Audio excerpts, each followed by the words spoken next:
Eu quero te propor um desafio. Eu vou te dar agora 2 cenários, eu quero que você analise cada um deles e coloque aqui nos comentários qual dos 2 você faria. É um desafio bem simples, mas vamos lá para ele. Imagine que você tenha que imprimir 5 relatórios, cada um deles com mais ou menos 5 folhas. Então vamos aqui para o primeiro cenário. No cenário número 1, você vai mandar imprimir de vez os 5 relatórios, já vai levantar para poder acelerar o processo enquanto imprime, para ficar perto da impressora, aguardar finalizar a impressão, pegar aquele bloco de relatórios, grampear todos eles e guardar cada um em sua pastinha. Esse é o cenário número 1, muito simples. Agora vamos para o cenário número 2. No cenário número 2, você vai mandar imprimir um relatório, levantar, aguardar imprimir, pegar o relatório impresso, grampear, voltar, deixar na pastinha, depois mandar o segundo relatório, levantar, guardar imprimir, pegar ele, grampear, colocar na outra pastinha e assim sucessivamente, ou seja, você vai levantar 5 vezes e voltar para a cadeira imprimir, para conseguir colocar todos eles na pastinha. E aí, qual desses 2 cenários você acha que é mais produtivo, que vai ser mais rápido, que tem um aumento de produtividade? Qual dos 2 cenários você escolheria? Coloca aqui nos comentários. Olá, eu sou o Luiz, esse é o canal Gestão e Melhoria, e no vídeo de hoje vamos falar de uma coisa totalmente contraintuitiva quando a gente fala de produtividade, que é a questão da gente fazer uma peça por vez e, como a gente conhece na indústria, atuar com o fluxo contínuo. Observe nesse cenário que eu coloquei para você, que naturalmente a lógica que está por trás é o quê? Você manda imprimir todos os relatórios de vez, muito simples. Você só vai ter que levantar uma vez, pega todo aquele bloquinho, separa ali de 5 em 5, grampeia, guarda na pasta e pronto. Finalizou o processo, muito mais rápido que aquele cenário. Essa é a ideia mais lógica. Porém, tem algumas variáveis que não estamos enxergando nesse processo. Qual seria essa variável? Embora pareça ser mais rápido, vamos pegar alguns aspectos. Já aconteceu, por exemplo, de você ter que imprimir uma quantidade enorme de papéis e chega no momento a impressora dá uma falha? Imagine então se você está imprimindo aqueles papéis e ter que conferir um em um qual foi o momento que teve aquela falha. Imagine que você gastou muito tempo e tem que reimprimir todos aqueles papéis de novo, não somente um relatório.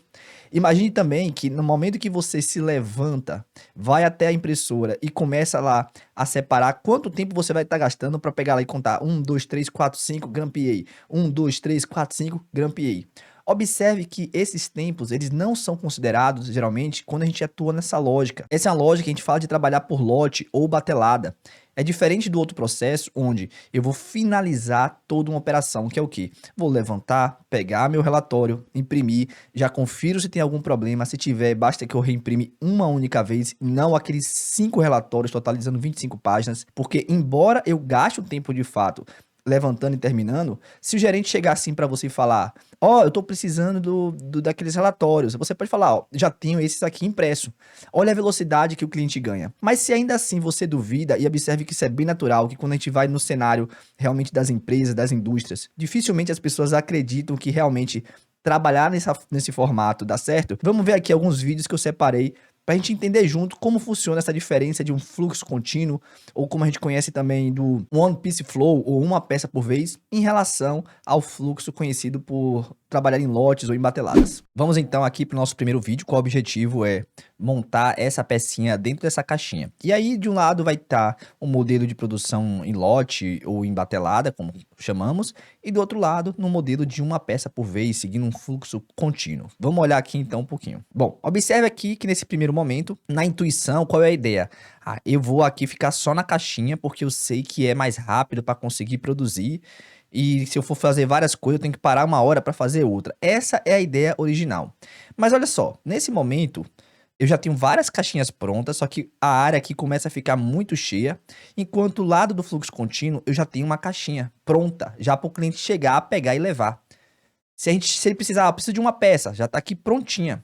O outro ponto que a gente não observa geralmente é que toda vez que ela tem que dobrar, ela termina e coloca aqui nesse local. Observe que o ato dela pegar, dobrar a caixa e colocar nesse ponto aqui, perde-se um tempo que a gente acaba não percebendo, mas acumulativamente esse tempo ele vai se tornando significativo.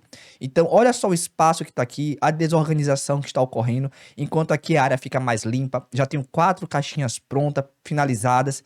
Então de fato o fluxo contínuo ele ganha muito tempo, fora questões de, como eu falei, né, desorganização, vai atrapalhando, ó, ela tem que organizar as caixas. Isso aqui o cliente não está pagando para organizar as caixas, o cliente está pagando por essas caixinhas fechadas. Olha o espaço que ela tem agora para colocar todas as peças aqui, ó. Teve que vir uma ajuda de outro setor para conseguir organizar as caixas, porque não tem espaço, ela tem que etiquetar um por um, tudo bagunçado, vai enfileirar, vai ter que organizar o setor, enquanto esse daqui, ó, já tá finalizando. Bora ver então quanto foi a diferença, vamos pro final do vídeo. E no final temos aqui a diferença de 9 minutos e 21 versus 11:08. E se você não acredita, vamos pro próximo vídeo. Esse vídeo aqui é bem parecido também com o anterior, é só pra gente reforçar, então a ideia aqui é de elaborar, ela tá aqui, não, vou ganhar tempo, vou fazer um processo em batelada, vou focar primeiro só nas caixas, e aí depois eu foco nas outras partes.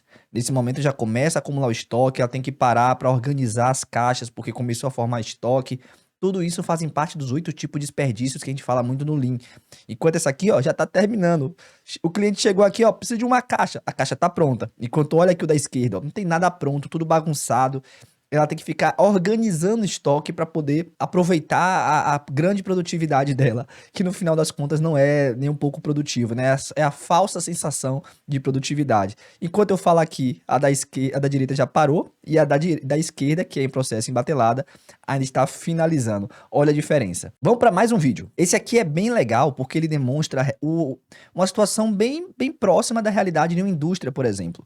Observe aqui, o que é que esse operador tem que fazer? Ele vai pegar, vai lixar cada uma dessas pecinhas aqui, depois ele vai fazer um processo de limpeza dessas peças e no final ele vai guardando as outras caixas. Para ganhar o tempo do que ele entende de não ficar fazendo várias atividades dentro desse processo, ele está lixando uma por uma, para depois limpar uma por uma, para depois guardar na caixa uma por uma. Porém, esse movimento de tirar daqui da mão dele e colocar aqui formando esse estoque, isso é uma perda que a gente chama de perda de movimentação ou de transporte de material. E nesse momento que a gente pensa, não, vou ganhar tempo porque estou focando lá. Você tá perdendo tempo, ó. Agora ele tá pegando daqui, levando aqui para poder fazer a limpeza da peça e voltando para cá. Ou seja, tá só deslocando o estoque. Olha o tempo que demora isso aqui. Chega a ser um absurdo. Mas vamos pegar assim, aqui mais um vídeo, só que dessa vez nesse esquema que mostra a diferença de um fluxo contínuo para os fluxos de batelada de modo geral. Observe aqui nesse vídeo que embaixo eu tenho um modelo de fluxo contínuo, onde em 7 segundos já tinha uma peça pronta para o cliente, enquanto esse aqui de lote de 5 em 5 ainda não finalizou nada, e esse outro de 10 em 10 ainda está no processo entre o processo 1 e o processo 2. Ou seja, esses tempos a gente acha que está ganhando tempo, mas na verdade não está. Isso eu posso trazer alguns exemplos quando alguma coisa dá errada, né? Que é geralmente para a gente começar a conquistar as outras pessoas em relação ao fluxo contínuo, a gente vai falando, ó, e se der errado, o que acontece? Olha o retrabalho que você vai ter. Mas tirando essa parte, mesmo que tudo fique 100% perfeito, que é o ponto que eu quero trazer nesse vídeo, ainda assim o fluxo contínuo vai ser mais rápido, por conta desses desperdícios que a gente não enxerga, como o desperdício de movimentação, desperdício de organização de estoque.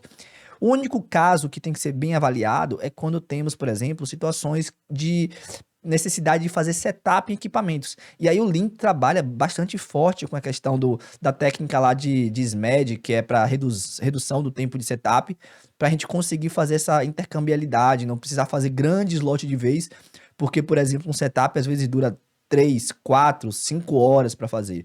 Mas a ideia não é fazer várias peças por conta do setup demorado. A ideia é reduzir o tempo de setup e conseguir entregar o produto mais rápido e com maior variedade para o cliente. E no final desse processo aqui, observamos que temos aqui 0,29 para o fluxo contínuo. No fluxo de batelada de 5 unidades, temos 0,41 e de 10 temos 1 minuto. Olha o dobro do tempo quando a gente trabalhou com lote de 10. Isso é muito legal quando a gente fala da questão do fluxo contínuo e fluxo em lote. E aí vamos pegar um pouquinho dessa definição, de fato, o que é que seria, de onde vem esse fluxo contínuo, esse princípio de uma peça de cada vez. Aqui eu abri o site da FM2S porque ele traz aqui os 15 princípios do Lean Manufacturing, né? E dentro deles temos aqui o quarto princípio, né, que é o do fluxo contínuo. Vamos ver o que está escrito aqui, ó. O fluxo contínuo elimina interrupções e garante que os produtos ou informações se movam de uma etapa para a próxima sem atrasos. Eu não tenho paradas entre as etapas. Ele reduz o tamanho dos lotes, acelera a entrega para os clientes e minimiza os estoques intermediários, o que dá uma confusão na hora de organizá-los. Imagine uma linha de produção onde cada peça avança imediatamente após a conclusão de uma etapa, em vez de acumular em pilhas antes de ser processada. Isso aqui eu vou deixar todos os vídeos aqui na descrição, também o site da FM2S, onde tem esse artigo que eu li. E se você quiser fazer algum curso deles, eu vou deixar aqui o meu link, aí você pode acessar. Tem cursos de pós-graduação, tem cursos individuais, por exemplo, tem o próprio curso do Lean, que é bem legal.